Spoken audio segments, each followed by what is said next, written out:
Amigos telespectadores da Rede Vida de Televisão e do programa Páginas Difíceis da Bíblia. Bom dia, Padre Com a palavra. Bom dia, você que nos acompanha aqui semanalmente em nosso encontro Páginas Difíceis da Bíblia. Comentava com o Padre, não faz muito, vê só o nosso programa. Aqui falamos muito sobre a Bíblia, pois ela contém em si a palavra de Deus. Mas você já parou para perceber que não estamos fazendo um programa parado, monótono? Nem sempre lemos uma frase atrás da outra, um texto atrás do outro. Graças ao Padre Fernando, à sua experiência, à sua profundidade. Divulgue, ajude-nos a evangelizar mais aí para a tua família, para os teus amigos. E para quem não pode assistir no horário, para quem não pode nos acompanhar no horário do nosso programa, que geralmente vai ao ar nos domingos, entre as 7h30 e as 8 horas da manhã, você pode estar entrando no YouTube, tanto o próprio YouTube da Rede Vida, na página da Rede Vida, bem como no YouTube do Padre Saraiva, um colega sacerdote do Nordeste, Padre. Pois é, Padre Saraiva, aqui de público, muito obrigado. Não o conheço pessoalmente. Mesmo? É um sacerdote já bem mais velho do que eu, mas realiza um trabalho imenso em favor da evangelização e da Rede Vida também, não é? Colocando no YouTube todos os dias os meus programas. É só acessar o YouTube e dentro do YouTube acessar Padre Saraiva ou inscrever-se, Padre Saraiva, e lá certamente encontrarão tudo aquilo que aqui vem dito, não só deste programa aqui, que é semanal, mas também do programa outros. Do programa outro, né? Dos outros programas. Do programa O Pão Nosso, Pão Nosso de Cada Dia, né? Que o senhor também preside. Muito bem. Padre, como a história de Israel é longa e tem muita coisa para contar, cá estamos nós falando sobre... Então, deixando Davi e Salomão de lado, que ainda estão cobertos por uma neblina mais ou menos espessa, falemos de duas monarquias. A história propriamente, não a pré-história. A pré-história já foi dita em muitos programas anteriores. A história propriamente dita começa com duas monarquias. Ou, se preferirem, com uma tentativa infrutífera de monarquia com Saul e depois da sua destruição com as duas monarquias, a monarquia do norte e a monarquia do sul. Agora atenção, é pena não termos aqui um mapa com o Estado de Israel, não só atual, mas da antiguidade também, para mostrar a vocês o que é o norte e o que é o sul. Para nós que somos brasileiros e vivemos no Brasil, o norte está distante de nós 3.000 quilômetros.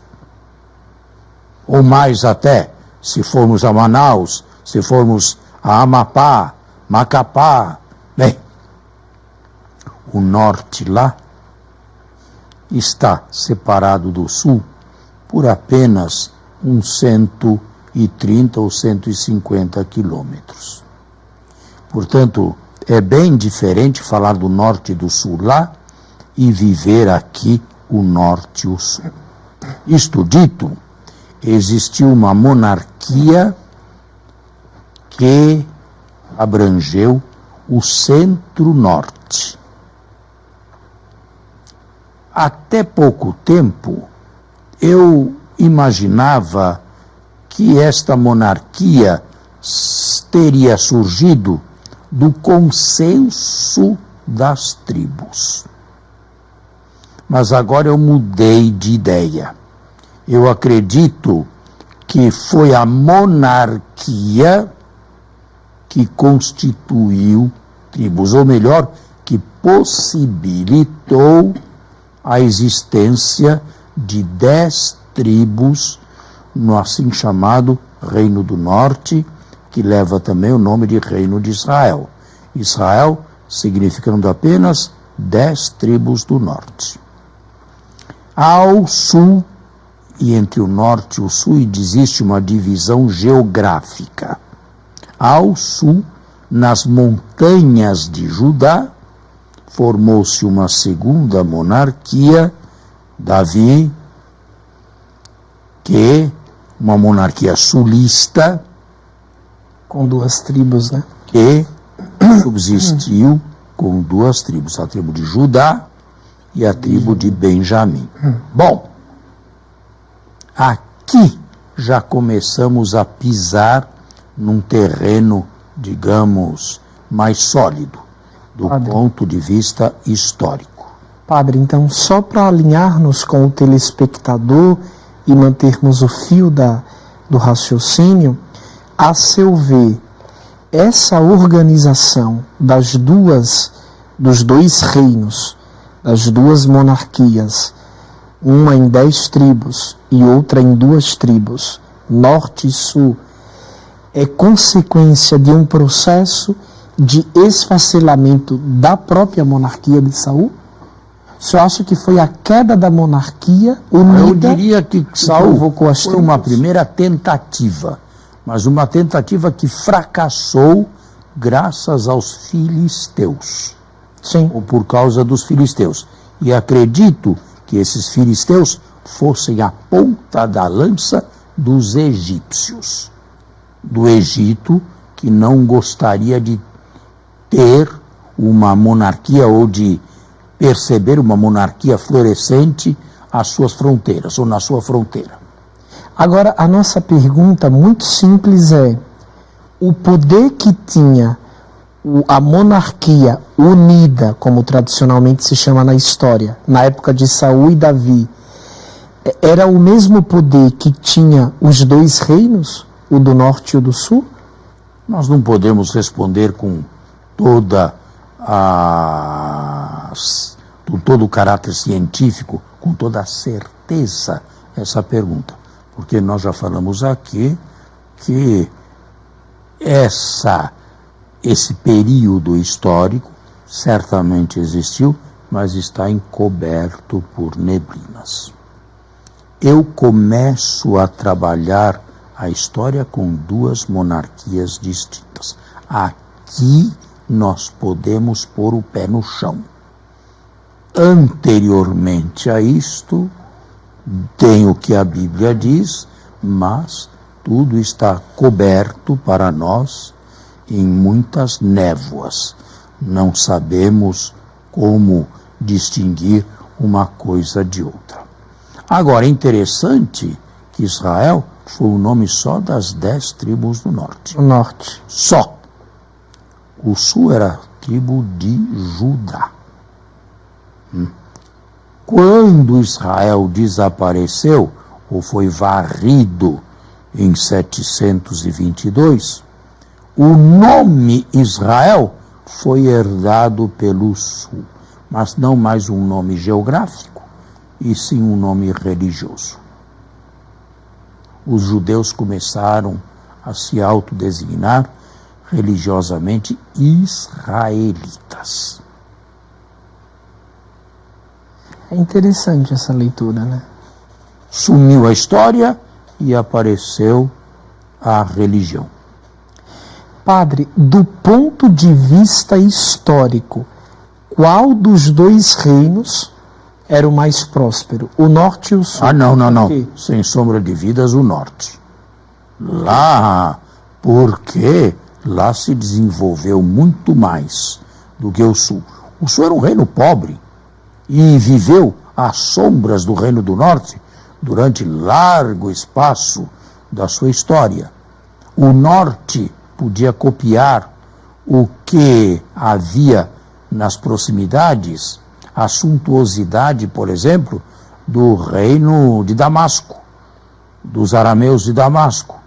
E nós temos, comprovadamente pela arqueologia, restos de grandes monumentos, de grandes casas, de um palácio suntuoso em Samaria.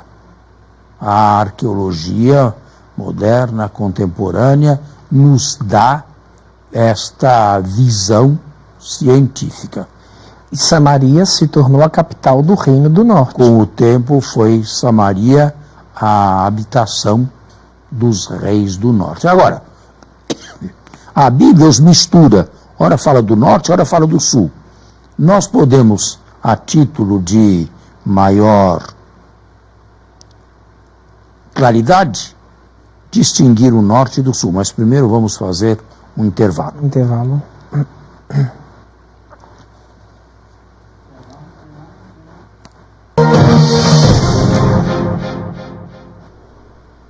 Muito bem, voltamos sobre o que estávamos conversando. Então, o senhor falou que que devemos entrar, se possível, nos pormenores entre um reino e outro, o do norte e o do sul.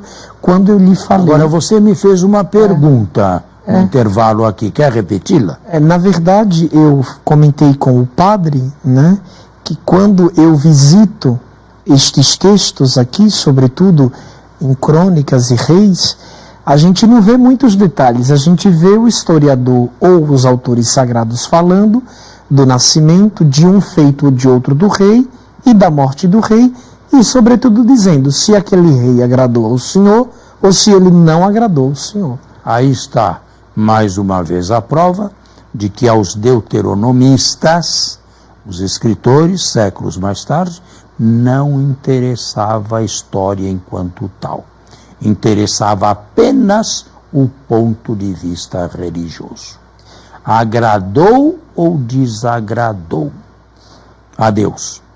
Todos os monarcas do Reino do Norte, a começar de Jeroboão, foram literalmente condenados. Todos. Isso a gente percebe.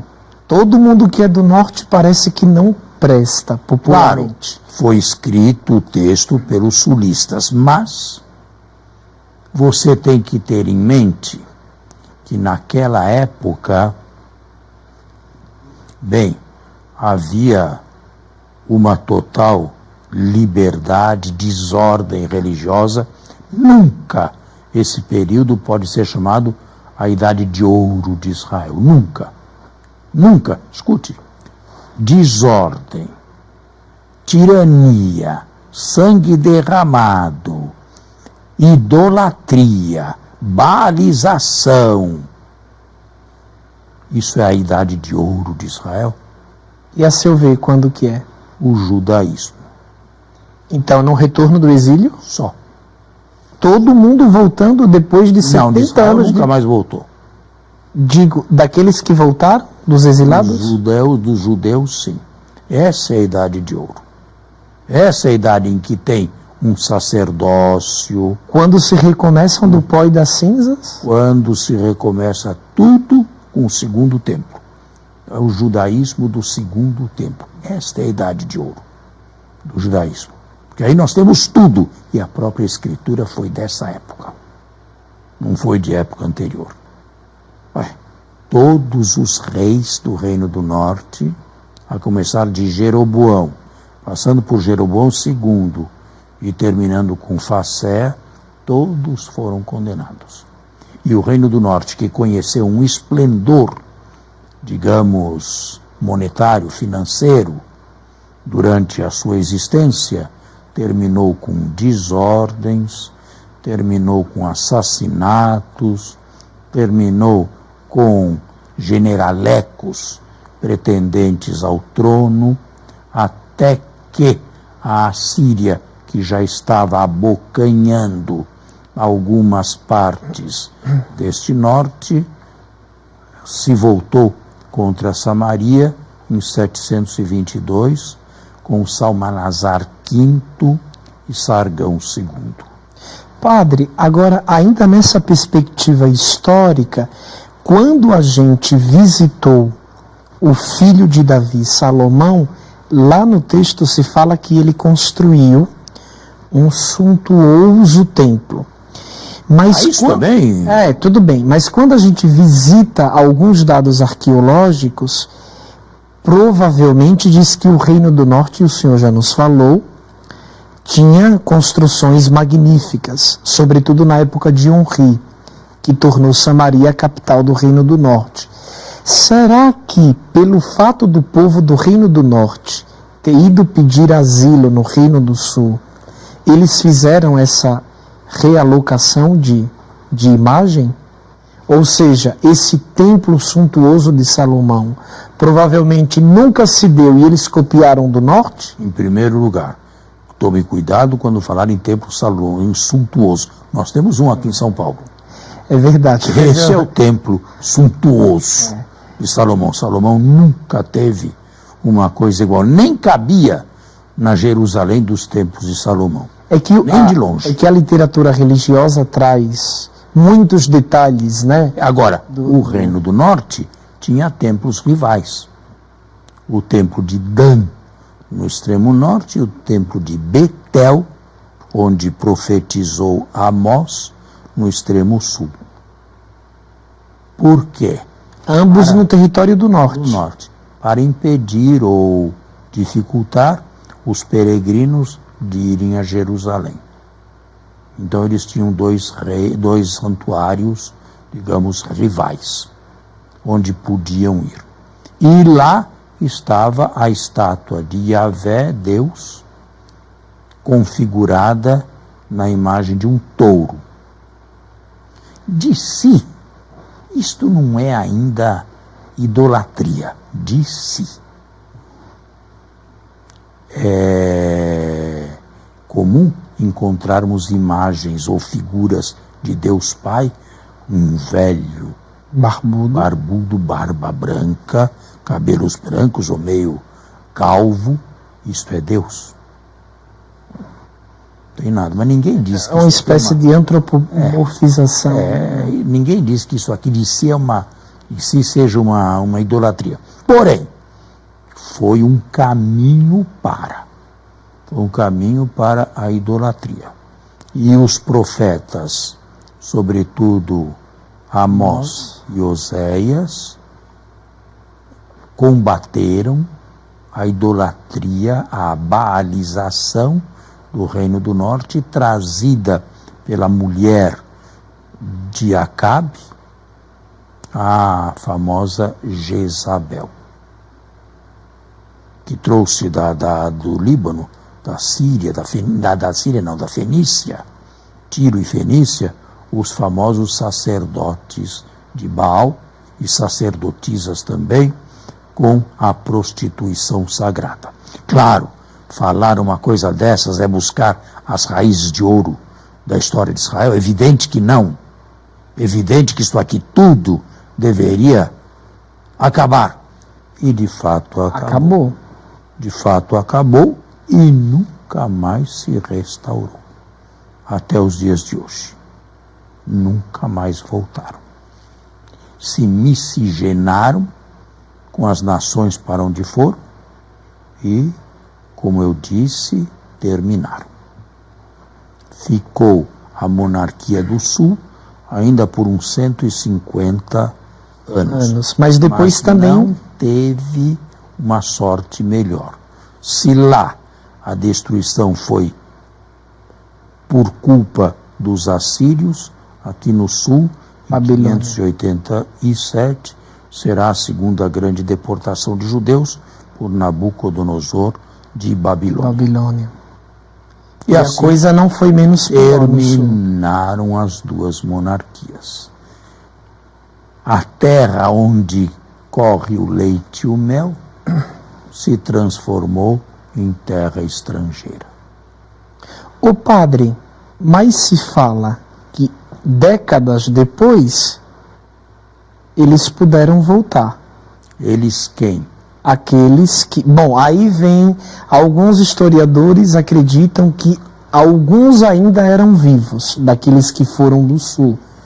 E que... Houve 50 anos de desterro. De exílio. Tinha 70 anos, poderia ter ainda lembrança do passado. E aí... Mas é quase que anacrônico, não? Uma condição de vida daquela... Não. Havia gente que não como hoje, mas havia gente que durava para morrer também. Havia, um ou outro. Um ou outro autor acredita que os filhos daqueles que foram exilados. Não só. Pessoas que foram exiladas e que voltaram. Então, aí é que tá, porque quando a gente visita os livros, alguns historiadores dizem que agora surge um novo Israel, não apenas pela mentalidade histórica, teológica, mas pela mentalidade de sangue. Porque quem voltou foi os filhos daqueles que foram. Os filhos dos que foram e alguns que foram também, mas sobretudo os filhos dos que foram. Mas isso aqui não significa nada. Israel nunca foi um povo de sangue puro. Nunca na existência. A única coisa que une Israel é a religião, o Deus Yahvé e a Bíblia. E por que Neemias gritou com tanta insistência e ortodoxia para que eles não se misturassem com os colonos assírios? Uma tentativa, a meu ver, curta, e a Bíblia é uma história que traz os homens como eles eram também, uma tentativa, uma visão curta de um judaísmo pós-exílico. Mas houve reações. Ao mesmo tempo em que Neemias fazia isto, sabe, surgiu o livro de Jonas. Vá pregar penitência em Nínive. Historicamente isso nunca se deu, porém, é um livro universalista. Nínive, diante da palavra de Jonas, se converte. E Deus se arrepende do mal com que a havia ameaçado. Uma visão universalista, tá vendo? Uma com outra. Os pêndulos na própria história acabam se balizando o movimento. Pois é. Né? Se Neemias insistiu na pureza de sangue e contrário aos matrimônios mistos, o livro de Jonas é um livro bem mais universalista. E mais, sim, Deus está disposto a perdoar o meu pior inimigo. É que já é uma teologia bem próxima daquilo que a gente vai assistir no cristianismo. Está vendo? Portanto, temos que tomar cuidado. Temos que encerrar também. Que pena. No nosso horário. Muito obrigado pela escuta e pela audição. A você e a toda a sua família, um bom domingo e uma abençoada semana. Lembre-se, próxima semana nos encontramos aqui.